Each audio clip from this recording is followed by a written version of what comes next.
Hey guys, welcome back to World Mechanics. Our mission here at the garage, guys, is to save you as much money as we can. That's why we make these absolutely free videos. Let's go ahead and start on it now.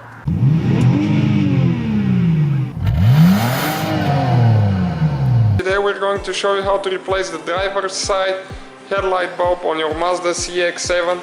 That's the only one that can go bad in our case, because this one is HID headlight. So what you need to do, you need to open the hood, and right here, this is the air filter box.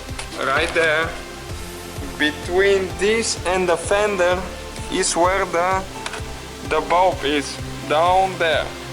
So you need to turn to the left, kind of like, I think, a quarter revolution, 90 degrees, and it comes loose, and then you pull it out.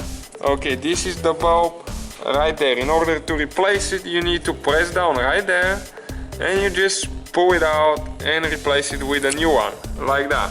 And you just put it together the same way. We took it apart, but this time when you install it there, you need to make sure you get in the slot and turn it to the right so it locks all the way. Thank you guys for watching us. If you have any questions, please let us know.